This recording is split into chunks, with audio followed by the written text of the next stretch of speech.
Saving Edward. It was summertime on the island of Sodor.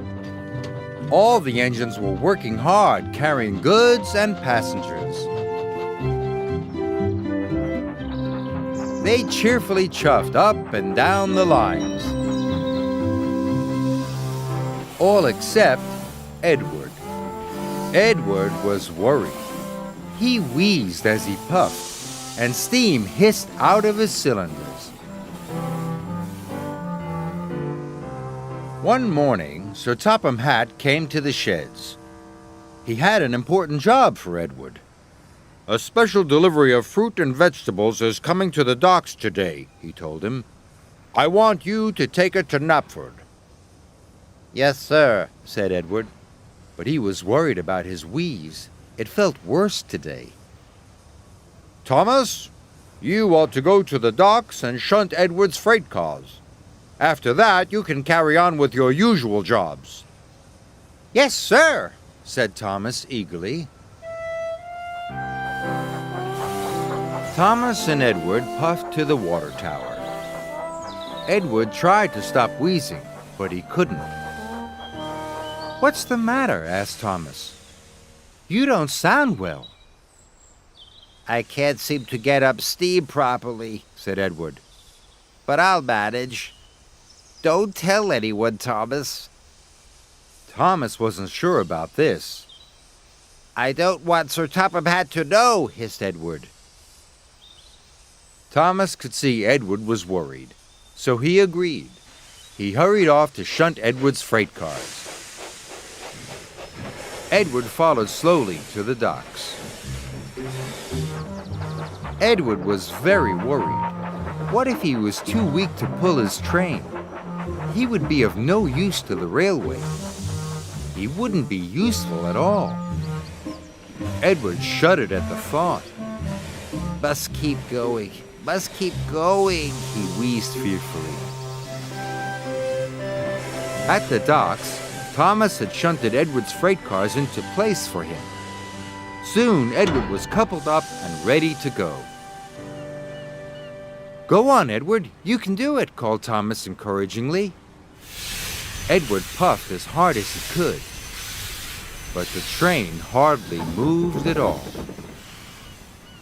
"I'm sorry, Thomas," Edward wheezed miserably. "I'm not a really useful engine anymore.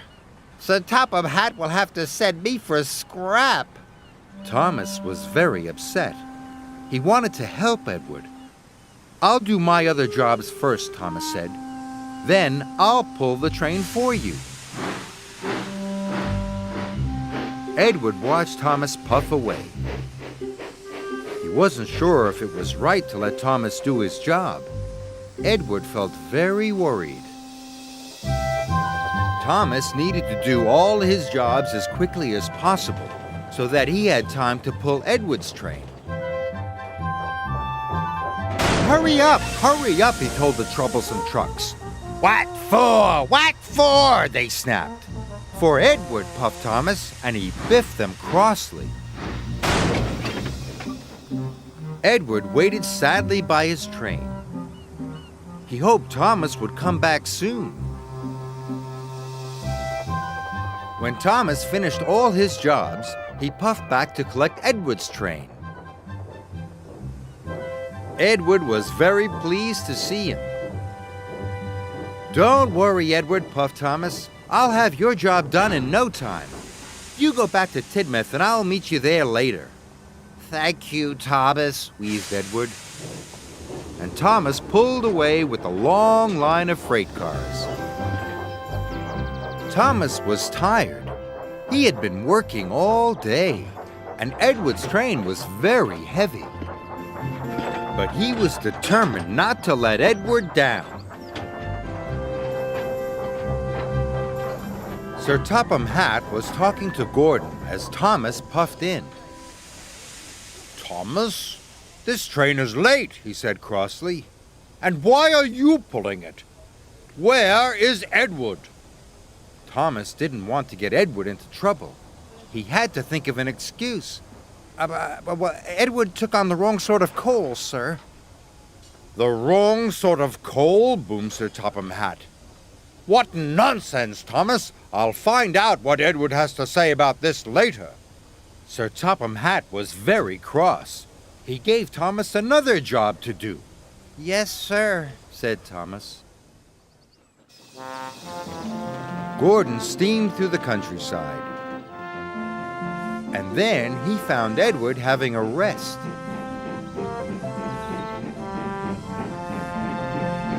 What's all this about the wrong sort of coal?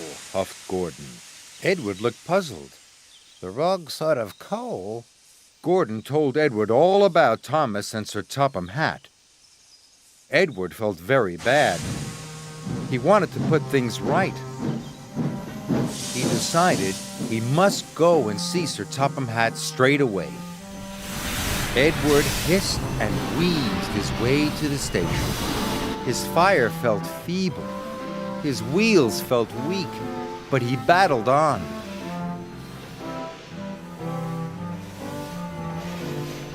At last, Edward puffed into the station.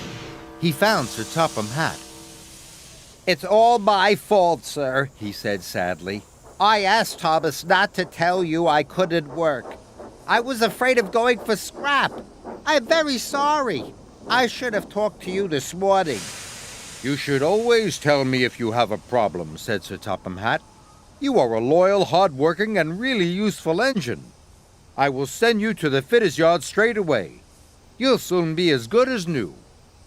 Edward was very relieved, and Thomas was very tired from his extra work, but they both agreed, even when it's hard, it's always best to tell the truth.